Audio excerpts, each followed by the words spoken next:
Hello everyone, welcome to my YouTube channel इन्वायरोट्रिक्स।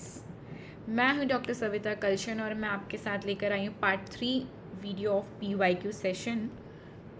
The question number 25 said that कि if the impact level of development project is not visible in screening stage of EIA, then what step should be adopted? Scoping stage is to be followed, a rapid EIA या फिर detail EIA. The project should be given environmental clearance.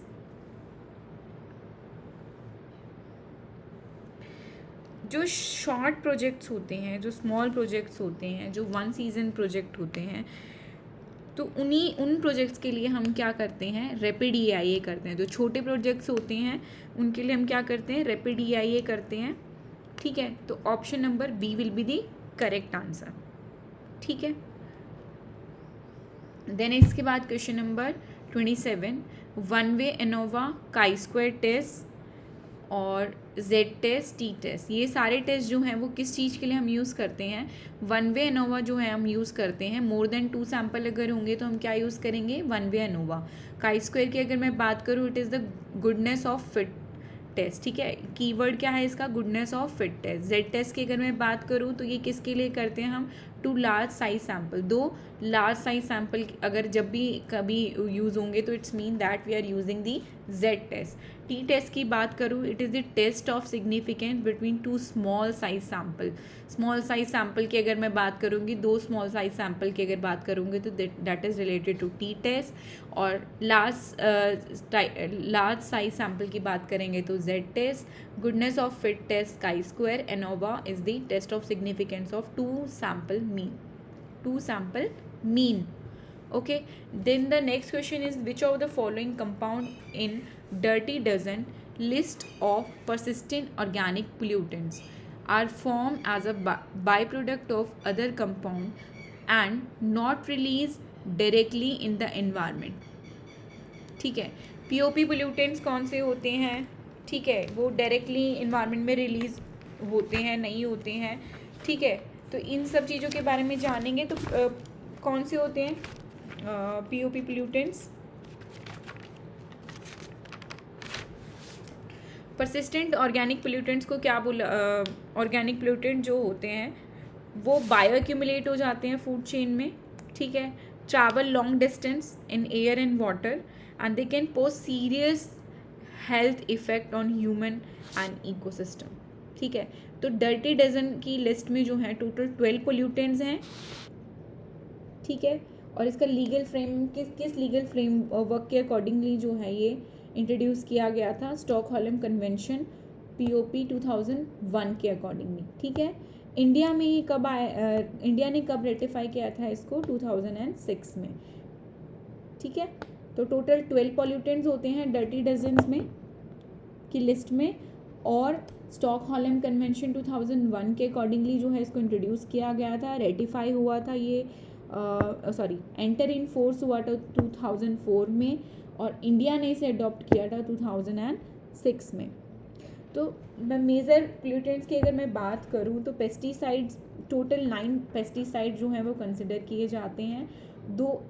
एक industrial pollutant है और एक unintentional by products हैं जैसे कि dioxin and फ्यूरान्स। ठीक है, तो पेस्टिसाइड्स की अगर मैं बात करूँ तो उसमें आता है आपका एल्डरीन, क्लोराडीन, DDT, डाईएल्डरीन, ठीक है, एंडरीन, हेप्टाक्लोर, हेक्साक्लोरोबेंजीन, HCB बोलते हैं जिसे, और टॉक्साफीन। तो इन सारे ऑप्शंस में हम देखेंगे तो पेस्टिसाइड्स में से एक तो आपका DDT आ गया। ठीक है, देन हेक्साक्लोरोबेंजीन HCB। ठीक है, और B और D की अगर मैं बात करूं तो ये दोनों ही जो हैं वो डर्टी डजन की लिस्ट में नहीं आते हैं। तो इन्होंने पूछा है which of the following is not consider in dirty dozen list, तो option C will be the correct answer.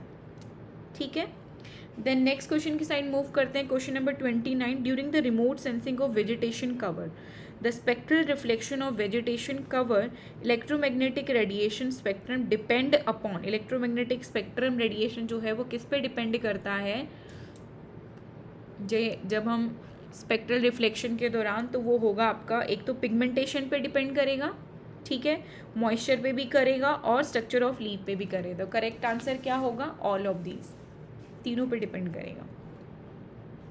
Then next question, question number 30, which of the following is an incorrect pair with respect to Ramsar site. Ramsar site के accordingly जो है इनमें से कौन सा जो है वो इनकरेक्ट पेयर है? रेणुका वेटलैंड हिमाचल में है, ये करेक्ट ऑप्शन है। वुलर लेक की बात करें तो जम्मू एंड कश्मीर में है। चिल्का लेक की बात करें तो वो उड़ीसा में है। First of all Ramsar site जो है ये किसके लिए है? ये कन्वेंशन जो होती है वेटलैंड्स के लिए है, ठीक है। अडॉप्ट कब किया गया था? इसको अडॉप्ट किया गया था 2 फेब 1971 में रामसर ईरान में, ठीक है। केम इन फोर्स 21 दिसंबर 1975 में इसको फोर्स में लाया गया था। और इसे इंडिया ने कब ज्वाइन किया था? That is one of the most important point. India ने इसे ज्वाइन किया था 1 फेब 1982 में, 1 फेब 1982 में। और इसका जो हेड क्वार्टर है वो ग्लैंड स्विट्ज़रलैंड में है, ठीक है। और वेटलैंड डे हम कब सेलिब्रेट करते हैं? 2 फेब को, ठीक है। और कुल मिला के इंडिया में जो है अभी एट प्रेजेंटली 80 वेटलैंड साइट्स हैं, ठीक है। और हरियाणा में कितनी वेटलैंड साइट है एट प्रेजेंटली? हरियाणा में जो है वो भिंडावास एंड सुल्तानपुर जो है वो हरियाणा में इम्पॉर्टेंट साइट है रामसर की, ठीक है। और फर्स्ट रामसर साइट कौन सा था? क्यूलाइडो नेशनल पार्क और चिल्का लेक उड़ीसा में, ठीक है। State with most Ramsar site, सबसे ज़्यादा रामसर साइट कौन सी स्टेट में है? वो है तमिलनाडु में। न्यूएस्ट रामसर साइट जो है वो डिटेल्स मैं आपके साथ शेयर करूँगी, ठीक है। बहुत सारी रामसर साइट अभी एट प्रेजेंटली ऐड हुई हैं।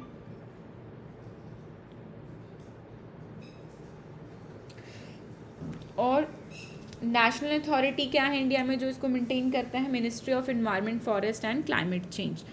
तो क्वेश्चन नंबर 30 का करेक्ट आंसर जो है वो है भोज वेटलैंड। भोज वेटलैंड जो है वो कहाँ पर प्रेजेंट है आपका? भोज वेटलैंड जो है आपका वो मध्य प्रदेश में प्रेजेंट है, ठीक है। और सबसे बड़ी बात, मध्य प्रदेश में जो प्रेजेंट है ये एक लेक है जिसमें बड़ा तालाब और छोटा तालाब, 2 तालाब को कंसिडर किया जाता है जिसमें। और बड़ा तालाब जो है बहुत ही इंटरेस्टिंग पॉइंट है कि 11वीं सेंचुरी में राजा भोज के टाइम पे बनाया गया था। और ये मेन सोर्स है भोपाल का जहाँ से फ्रेश वाटर उनको मिलता है, ठीक है। देन क्वेश्चन नंबर 31 देखते हैं, which of the following pair is match correctly. इनमें से कौन सा पेयर जो है वो करेक्टली मैच है? आर्सेनिक से ब्लैक फुट डिजीज़ होती है, करेक्ट। मरकरी से क्या होता है? Blue baby syndrome, no. Blue baby syndrome किसकी वजह से होता है? नाइट्रेट की वजह से होते हैं। और मरकरी की वजह से क्या होता है? मिनीमाटा डिजीज़। फ्लोराइड की वजह से क्या होएगा? फ्लोरोसिस। और नाइट्रेट की वजह से ब्लू बेबी सिंड्रोम, ठीक है। तो option number A will be the correct answer. Which city was awarded as the cleanest city as a part of Azadi @ 75 स्वच्छ सर्वेक्षण 2022 अंडर द स्वच्छ भारत मिशन अर्बन 2.0। तो सबसे क्लीनेस्ट सिटी कौन सी है? सबसे पहले नंबर पे क्लीनेस्ट सिटी है इंदौर, और वो कंसेक्यूटिव 7वें नंबर पे जो है 7वीं बार जो है ये इंदौर को क्लीनेस्ट सिटी का अवार्ड मिला है। देन उसके बाद आता है आपका सूरत, सूरत के बाद आता है आपका नवी मुंबई। और बेस्ट गंगा टाउन कौन सा है? वाराणसी, ठीक है। देन नेक्स्ट क्वेश्चन की साइड मूव करते हैं। क्वेश्चन नंबर 33, गिरा rating norm building securing 75 points on a 100-point scale will be assigned which of the following certification in the form of star rating। Star rating के basis पे बताना है आपको कितनी रेटिंग होगी। अगर 100 में से 75 पॉइंट्स कोई बिल्डिंग कंसिडर कर रही है तो कितने होंगे?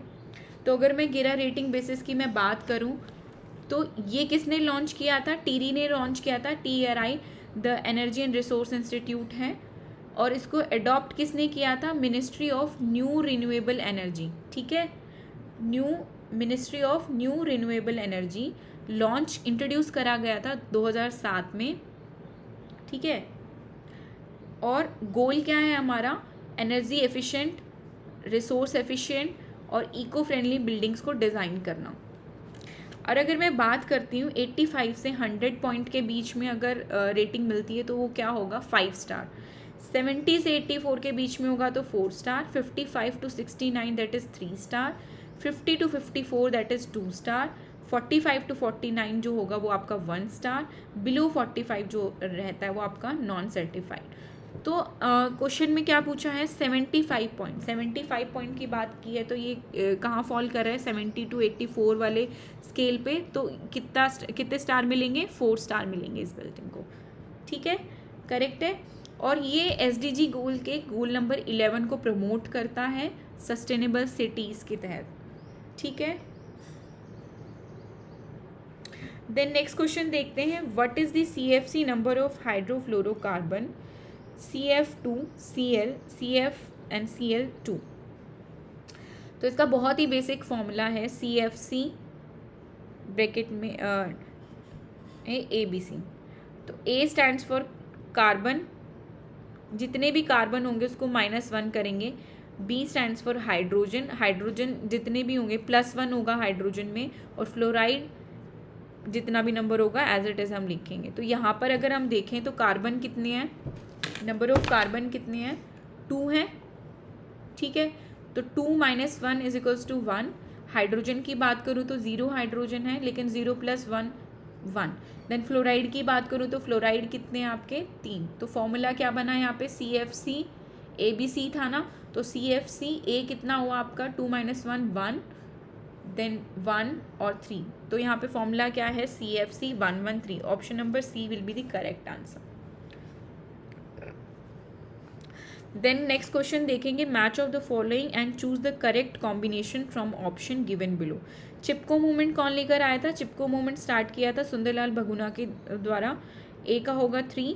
Then B silent valley movement, Kerala Sastra Sahitya परिषद, B का होगा ऑप्शन नंबर 4। C का क्या? नर्मदा बचाओ आंदोलन कौन लेकर आया था? मेधा पाटेकर। एपिको मूवमेंट जो स्टार्ट किया था ऑप्शन नंबर 2, ठीक है। तो इसका करेक्ट आंसर क्या है? Option number A। देन हम देखेंगे क्वेश्चन नंबर 36।